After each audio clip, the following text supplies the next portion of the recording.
Amen and amen. Amen.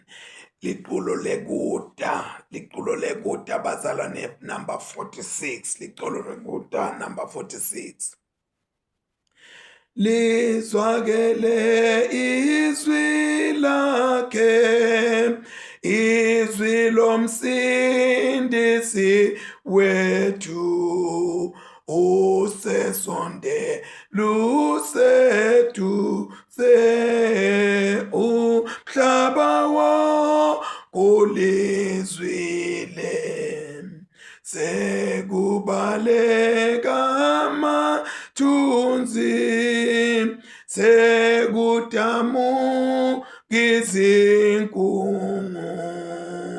ngokubu Kristu sondele, usilethe lukukhanya, usesondele umkhululi, oyilanga lokulunga, uze kuqosha ubumnyama, asisindise sekufeni.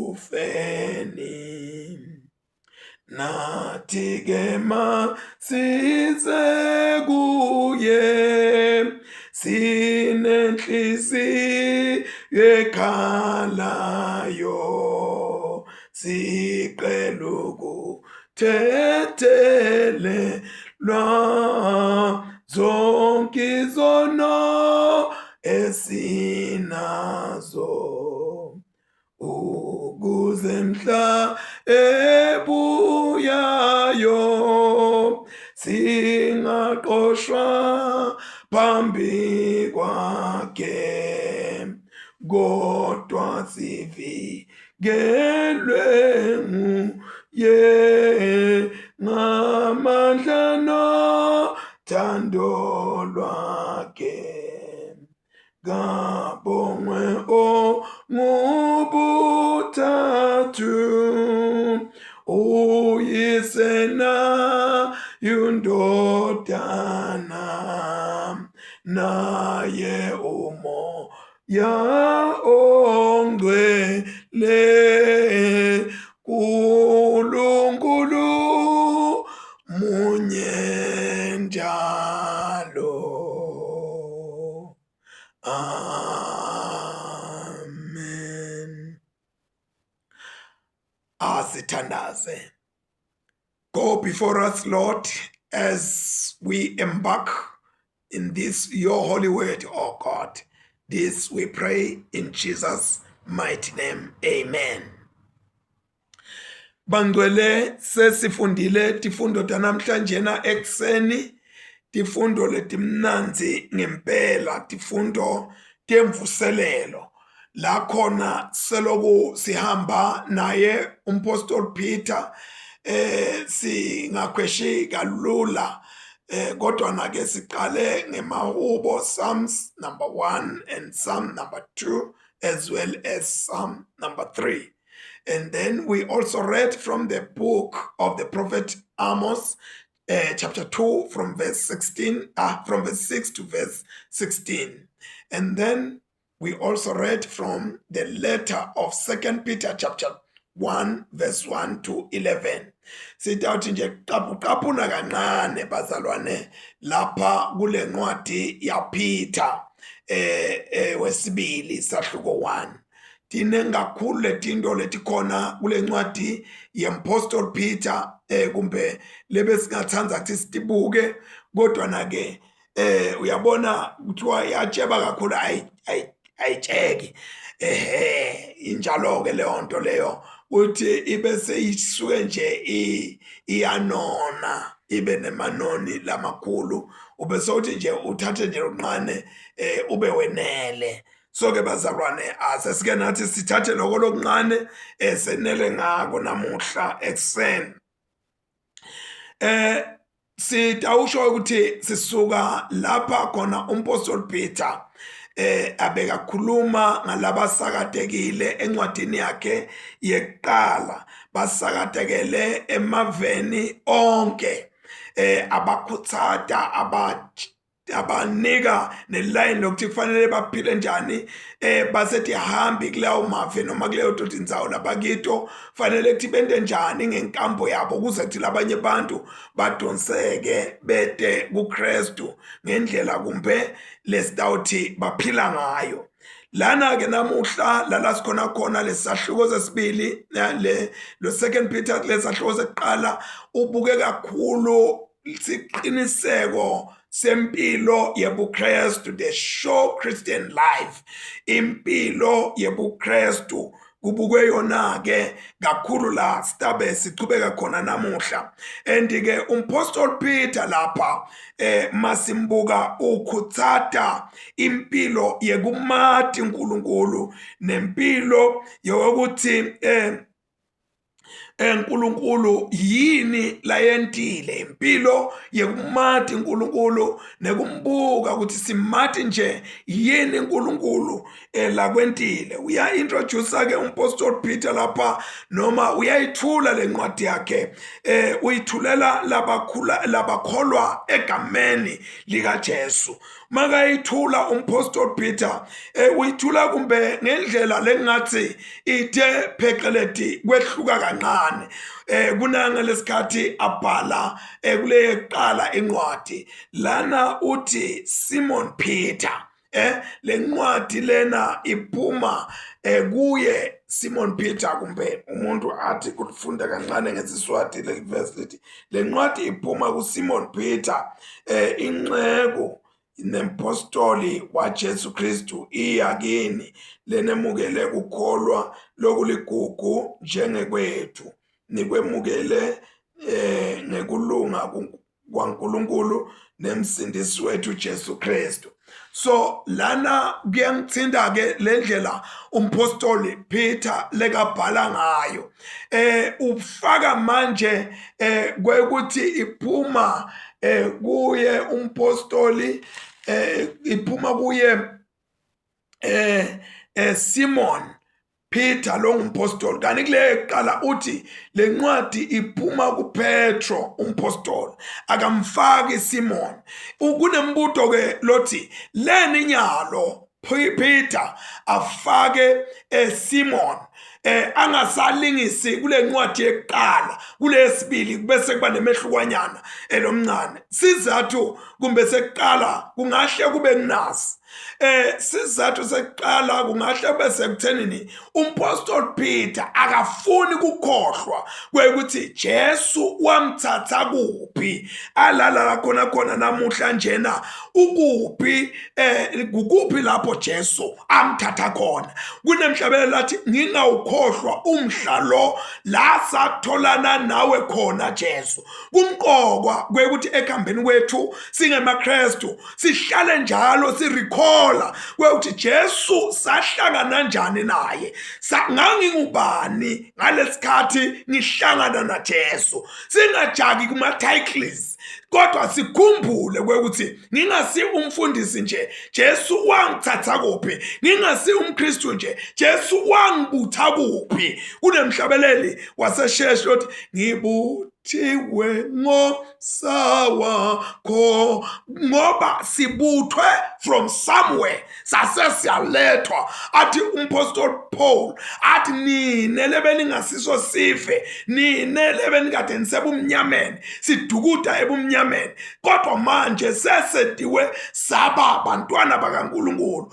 Athi anakakhuluma lapha encwadini yakhe umpostoli Paul yakubase Roma chapter 8 athi akusekho kulahlwa kulabo laba kuKristu Jesu labo laba kuKristu Jesu. Lokho ukuthi ngesikhathi singasibo noma singekho kuKristu Jesu besinye bantu belulaka lwaNkulunkulu. Uma ngabe umuntu angekho kuKristu Jesu lo muntu loyo is living his or her life under condemnation. Angako kathi umpostoli Paul there is no longer condemnation to those who are in Christ Jesus ngoba kunetinto lezi siphunyule nalezi siphume kuto asisahambi asisahlanganyele emkhubeni nasemkhambathini walababi nalabaphukuta uNkulunkulu kodwa na ujabula kwethu sokusemthethweni waNkulunkulu lokho ke kusenta ukuthi bazalwane sikhumbule imihla ngemalanga kuko konke kuhamba kwethu emhlabeni kokuthi simente mkhulu uNkulunkulu simbeke abe weqala simbeke abe i-cornerstone simbeke abe iphila weqala lokuvelako kwekuthi uMapostle Peter nakathi buka uthi buka akhumbule ukuthi ngabuthwa from somewhere ngathathwa from somewhere ngangingumuntu wekulahlwa ngangingumuntu wesihoko ngangingumuntu lebedana silutho kodwa ungabuthwa ngemsa wakhe kwesibili lesikubonako leka kuvetako uMapostle Peter I'm sorry uyavela kwekuthi uyathi uma ngabe sikholiwe ngJesu sihambana Jesu kuke kwenteke ukuthi na utibuka uhambana Jesu uthi kanze kulokuhamba kwakho na Jesu uthi ungumKristu noma ungumfundisi kodwa mawuthi uyatibuka ukhanda ukuthi impilo yakho is worse than what you call yourself you are right now kwekuthi ngiyinceku yaNkulunkulu noma mina ngingumKristu kodwa mangithi ngiyatibuka tinyathelo tami ngibona kwekuthi hayibo ngiyafana kumbe nyalo sengedlula kwa yena loya kungakho athi ibuya uSimon Petro lo ngumpostoli noma yes lo ngumpostoli waJesu Kristu so bazalwane kumqoka lokuthi sibuke lokuthi sisukaphi sinjani nyalo kodwa na akukhweshi lokuthi ungumpostoli waKristu Jesu haleluya iyangimangalisa futhi iyangibusisa le ndaba yempostoli ukuthi namhlanje na utibuka yena wenda self introspection uyabona ke thina kulamalanga langa sithi siqale umnyaka lomusha webandla itolo kanike nalona lophikako kwekuthi hayi ayikho lento leyo ukuthi niqala umnyaka lomusha kanjani bese uyadibuta uthi uma ngabe siyo celebrate Christmas sithi si celebrate sendani ngoba lapha siqalela uhambo lalomnyaka lomusha sithi siyo celebrate Christmas sisuka lapho singene kuEpiphany sisuka lapho siyongena emalangeni la khona sithi siyongena kuLent silungiselela emalanga la khona sikhumbula Jesu atobethelwa khona esiphambanweni afela tonodam so ke lokho kufanele ukuthi mangabe singebazalwane sithi hlale njalo sikhumbuda singathi cabanga ithine sibantu laba immune singathi cabanga ithine sibantu laba ngcono singathi cabanga ithine singebantu labanemandla noma labakhona kwentatindo tonke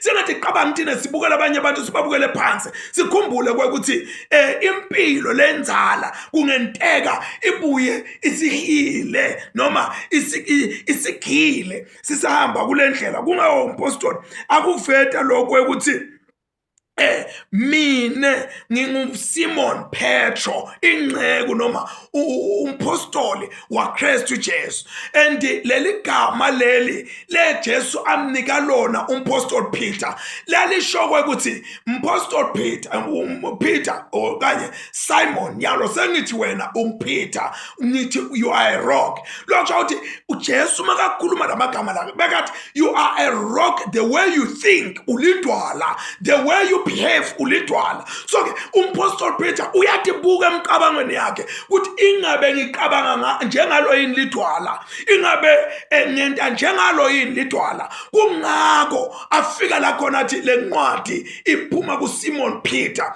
lokho ukuthi noma ngilesiya isikhathi ngingasiko lokho kodwa na emavi aNkulunkulu emile aliqiniso akasoze ajika lokho lakakushitwa uNkulunkulu ngami kuyawukuma kuze kube phakathi so ke umpostoli Peter lapha umuntu lo encourage noma lokhutsata abazalwane enkosini kwekuthi bazalwane abakhuthateke bahambe kulendlela bahambe ngalendlela leNkulunkulu ababita ukuthi bahambe ngayo baqaphele kakhulu tifundiso temanga bothishela bemanga baqaphele kakhulu into letingema harmful influences leti ibuya kulabanye bantu. So ke bazalwane, akukafanele nje ukuthi ngoba uthi wena uyakholwa ubeze uhamba ngobangolo besela nje konke wena uyakuthatha, konke wena uyakwenta, wena akubonakali kune line of demarcation kwekuthi phela mina ngehlukanisiwe kuSimon ngase ngiba nguPeter. Indlela lengiqabanga ngayo ngicabanga ngendlela yelidwala kwekuthi angikhweshi la. Indlela lengenta ngayo indlela yelidwala ukuthi lidwala kaliguquki kalishintshi. Mangabe ulishiyela, mangabe ulibekela umoya ngeke uze uliphephule, imvula ngeke ize ithi naseyina noma liduma libese liyabaleka lithi angiyokufuna indzawo yekubhaqa, kodwa ibese lokhu lime khona lapho. So ke namuhla ekseni sibona incwadi iyasivetela, isivetela tindzaba letimnanzi ngempostoli Peter lapha kwekuthi Peter ungubani kuKristu Jesu. Hallelujah. Lana siyambona kwekuthi umpostoli ukhuluma nendzaba yekukhula ekwatini uNkulunkulu, immaturity ekumatini uNkulunkulu. Ngoba uma ngabe ungasimatured ekumatini uNkulunkulu, kunengi kuhlangabetana netimfundiso temanga, kunengi kuhlangabetana netimfundiso tekuduka, kunengi kuhamba uhuhwa yimimoya nje, ukuthatha lena ikulahlele, ukuthatha lona ukulahlele. Kani uma ngabe ume etimfundisweni teliqiniso utiphila, kungabi nje ukuthi letimfundiso leti uyaphatheka njalo tinto leti njani, kodwa kube yinto leyila engatini yakho irane kuma blood vessels akho kwekuthi mina ngiyayiphila lento, ngiyo lento le Kristu lathi ufuna ukuthi ngibe ngiyo. And ke uyaqhubeka umpostoli Peter lapha ukhuluma amagama la kangibusisako, uthi yena uyi-bond servant. Lo muntu lokuthiwa yi-bond servant ngulo muntu loqale wabasigqili, kwase kuyandlula lapho wasawuthi uyatinikela yena kule nkosi yakhe noma kule master yakhe kwekuthi nyalo angisafuni wena uthi mina ngisigqila sakho, kodwa mina sengiyatinikela ukuthi ngibe sigqila sakho. Ngitinikela mina kumbe nabantwana bami nemfati wami netimpahla tami, mina sengingewakho. Njengananga wa-Abrahama bathi ngibani Eliyazari lebese kathi Abrahama utawunika yena lifa lakhe njani ngoba sengilesigqila lesitinikele. Wawuthi nazotinikele kanjalo kubese kubhotshozwa le ndlebe yakho ngendlehlana lethide kufakwe esigodo la lesitawuhamba kusho ukuthi lona vele is a bond servant of so and so. Uma ngabe uthinta lo muntu loyo kufanele ukuthi uthinta le master yakhe. Lo muntu so more than just a slave, kodwa na so ingceku leseyifanana nemntwana wakhe lo. Lokho akasaphikisi lutho. Amen. Lokho umpostoli Peter lapha uthi yena so wendlulile kuba ingceku nje, so wendlulile kuba umpostoli nje, kodwa na so uthi mina ngiyawufa la inkosi yami ifa khona, noma mina noma ngabe yini lokushiwa inkosi yami akunawutholakala ngiphikisa nanoma ngabe yini. Kumbe umuntu akede emaphethelweni kule nkulumo lena, ngoba kunetinto letimnanzi lapha umpostoli lekathi vetako uveta nekukholwa. Kukholwa lokuligugu. Uyabona uma ngabe kukholwa kuligugu empilweni yakho kunetinto lotenglisha ngalenye indlela, lotenglisha ngendlela lesho ukuthi tingaba khona tonke tinto emhlabeni, kodwa na ayikho into lengabe ingafike inqhilide ekukholeni kwami. Kukholwa kwami kuligugu, kukholwa kwami ngime ngako. Into na ingabe iligugu lakho uyaye kube lukhulu kuyibuka nje idikeleka phansi, kuyaye kube lukhulu kuyibona nje inyongeka sinoma kanjani, noma wena uyinyonge leyo nto leyo. Into le iligugu lakho uyaye ubone umuntu kwekuthi ufa la ifa khona. Uyabona inkomo nathiwa linkonyana layo libanjiwe lilaphayana itase yifutheka ngenkani, ngisho nenkukhu iyakhohlwa kwekuthi inyoka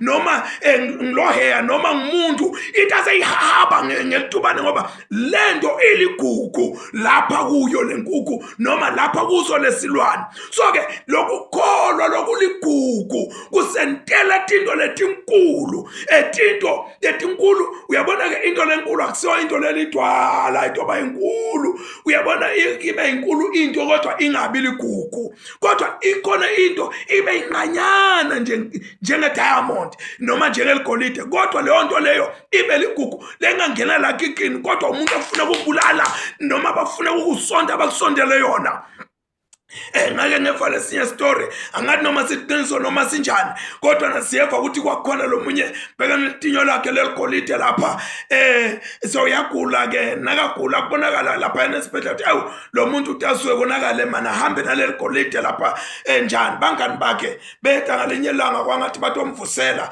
kani batomvusela njena inhloso yabo ila kuletinyo baphethela udlawu ngala balifihlile ngala baphethe imela nayo bayifihlile bamvusela bafuna nje ukuthi asmile noma hleke uthi nakahleka lona avela athi hluthu letinyo ngalehlawo so ke lapha ke basamkhulumisa ke tinhlungu akhuluma umlomo ngathi uvalekile awu bamhlehlekisa bamkhumbuza itori takudala uyathi phela ngalela langa uyathi lapha njanjanyana sigcina wathi kusmile kancane livele tinyo akho ke dlawula hluthu athi nathi hluthu aligwinye lona aligwinya dabule sisu konke lento lapha esizwini aphuma ngethubani so Sathane unjalo kulesiye isikhathi wena ungacabanga ukuthi Sathane uyakuhlekisa Sathane uyakudlalisa Sathane ukhulumela tindzaba letimnanzi ukukhumbuza into letimnanzi kani Sathane ugade nje ukuthi thani manya litinyo mina ngithethe lento lekifunako and utsithe lomunye akwendeke lapha emhlabeni lasiphila khona ukuthi into lembi ifihleke esiphelane uthi ngishonela uthando uluthando luyakwathi kuvumbulula into lembi umuntu akuthande kakhulu kuze kuyovumbuluka lokubi so ke asathi lokuthi lokhu lokuligugu kukholwa kwethu asibambelele kuko ngoba ngiko lokungona kumqoka uma ngabe siyahamba sikwente letinye tinto sibese sibhaqisa sithatha lokukholwa sikwente sithiya noma sikwente ibhibi lokubekwa abantwana lana abahla ucabanga ukuthi wena lo mntwana kanti kwentele nje ukuthi kungatheli la esifubeni semntwana so kumqoka ukuthi kukholwa kwethu kube ligugu imihla ngemihla noma phina lapho sihamba khona nanoma phila lapho siphila khona kubonakala ukuthi labantu kukholwa kwabo kuligugu ngiphetha ke kanje wekuthi lapha na ku Psalm 138 verse 2 uthi lo mbhali uNkulunkulu uthathela ivi lakhe haleluya yathi yangibusisa ke lena indzaba uthathele livi lakhe uNkulunkulu walenta laba ngetulu kweligama lakhe lokho ukuthi uma ngabe wethembe yena uNkulunkulu umethemba evini lakhe ubokwathi ukuthi livi lakhe uNkulunkulu liyini Psalm 138 verse